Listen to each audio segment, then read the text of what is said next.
AI Builder Lab. In part 1, we planned the project, designed the architecture, most AI set up the front end because of and back end, one thing, integrated the Gemini service, and built a working FastAPI backend using placeholder responses. Prompts and If scores you their haven't quality. watched part 1 It yet, finds you'll weaknesses, find a link in the suggests description below. improvements, Now, and let's generates replace the an dummy optimized data with version real AI automatically responses and using complete our Gemini AI prompt AI. optimizer. With the backend foundation successfully completed, it was finally time to replace the temporary placeholder responses with real AI generated output.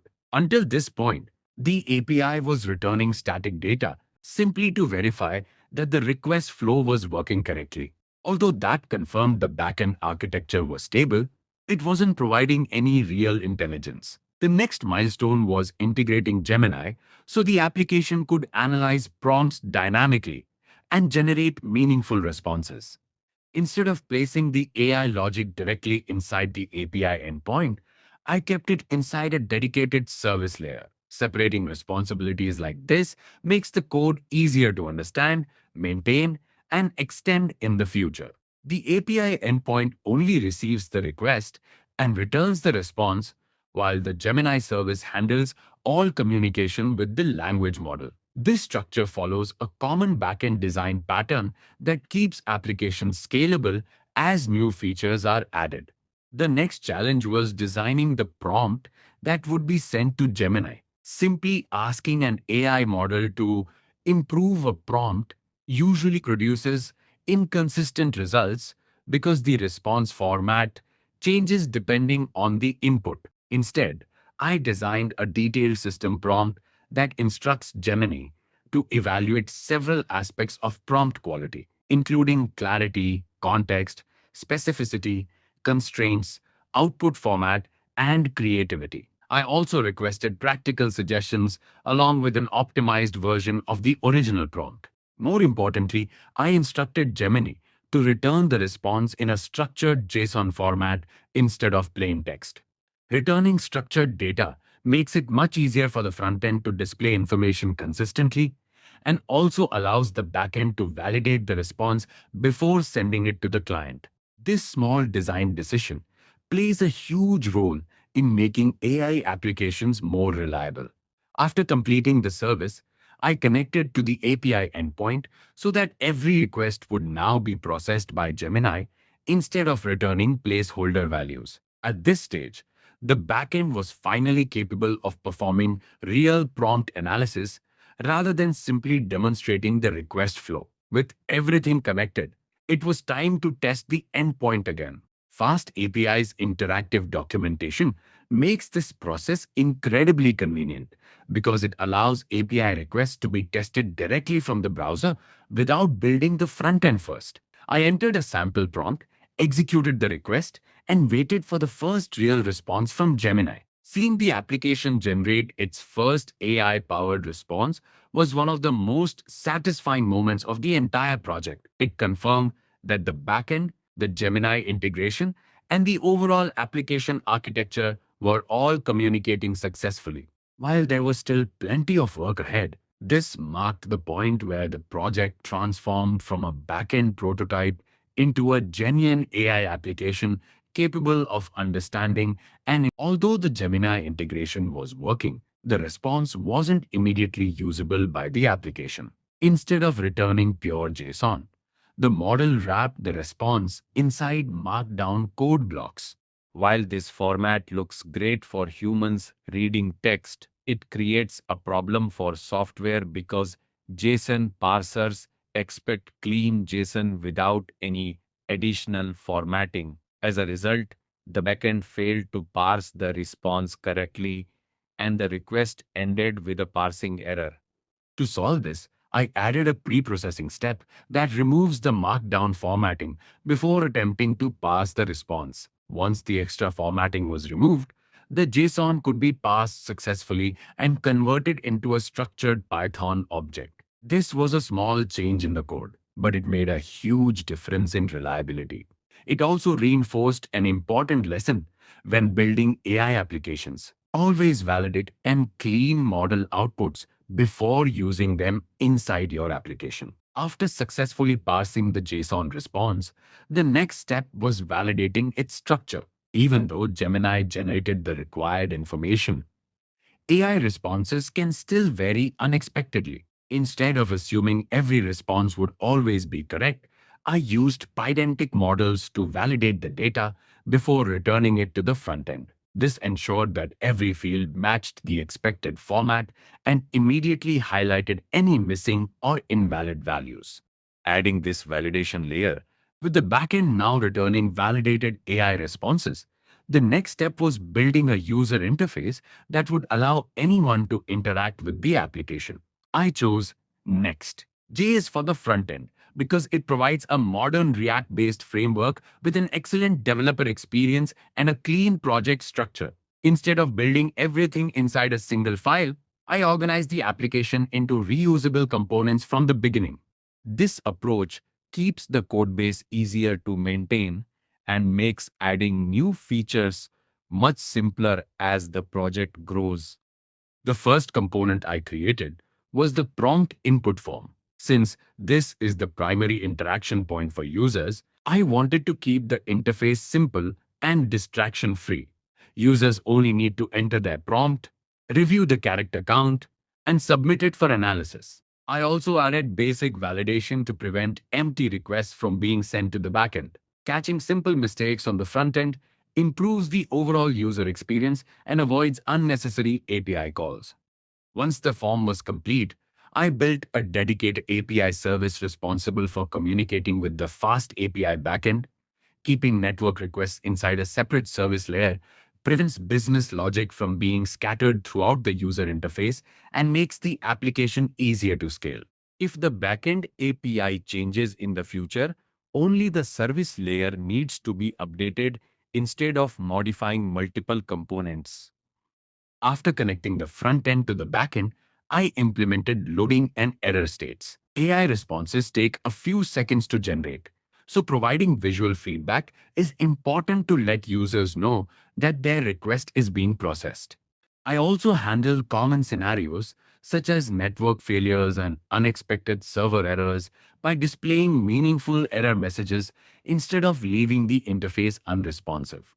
At this point, the front end and back end were finally communicating successfully. Users could submit a prompt from the browser, the request would travel through the API to Gemini, and the validated with the front end successfully connected to the back end, the application was now capable of receiving AI responses. However, the data was still being displayed as raw JSON, which isn't something most users want to read. My next objective was transforming that structured response into an interface that was clean, intuitive, and easy to understand. A well-designed user interface doesn't just look better, it also helps users quickly understand the information the AI is providing. I started by creating a dedicated scorecard that highlights the overall prompt quality. Since this is the first piece of information users are interested in, placing it at the top of the results immediately gives them a quick understanding of how effective their original prompt was. Instead of forcing users to interpret large amounts of text, the score provides an instant summary of the analysis. Next, I displayed the category scores individually. Rather than showing a single number, breaking the evaluation into clarity, context, specificity, constraints, output format, and creativity gives users a much better understanding of where their prompt performs well and where improvements are needed. This makes the feedback much more actionable than a single overall rating. After presenting the scores, I moved on to the issues and suggestions. Instead of simply telling users that their prompt needs improvement, the application clearly explains what is missing and provides practical recommendations for making the prompt stronger. Presenting the problems alongside the solutions creates a much more useful experience because users immediately understand both the weakness and the corresponding improvement. The final and most important section is the optimized prompt. Rather than expecting users to manually rewrite their own prompts, the application generates an improved version automatically using Gemini.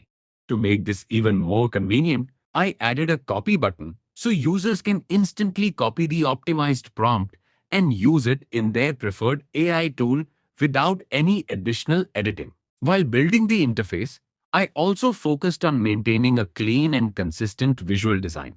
Using reusable components, proper spacing, and clear typography makes the application easier to navigate and provides a better overall user experience. Small design decisions like these can have a significant impact. After completing both the backend and frontend, it was finally time to test the entire application from end to end. This is one of the most satisfying stages of any software project because every individual component finally comes together into a complete product. Instead of testing isolated features, I wanted to verify that the entire workflow, from user input to AI generated output, worked exactly as intended. I started by entering a sample prompt into the application and submitting it for analysis. The front end immediately sent a request to the FastAPI backend, which then forwarded it to Gemini for evaluation. After generating the analysis, the validated response was returned to the front end, where it was displayed through the interface we had built. Seeing every layer communicate successfully confirmed that the complete application architecture was functioning correctly. The first thing I looked at was the overall prompt score. Since this provides an instant summary of prompt quality, it gives users immediate feedback before they explore the detailed analysis.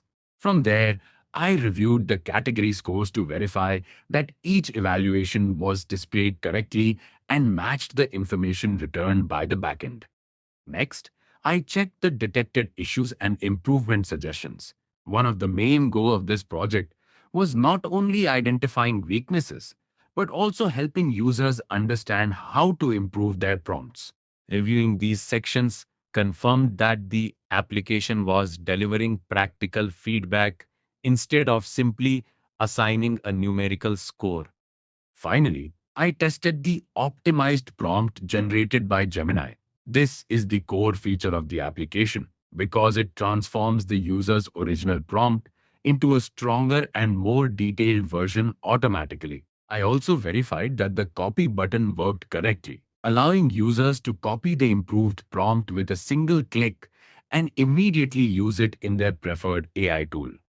To further validate the application, I tested it using multiple prompts across different scenarios instead of relying on a single example. This helped confirm that the backend could consistently process different types of requests while the frontend continued displaying the results correctly. Although there is always room for future improvements, the core functionality performed exactly as expected throughout testing. At this stage, the AI prompt optimizer was fully functional.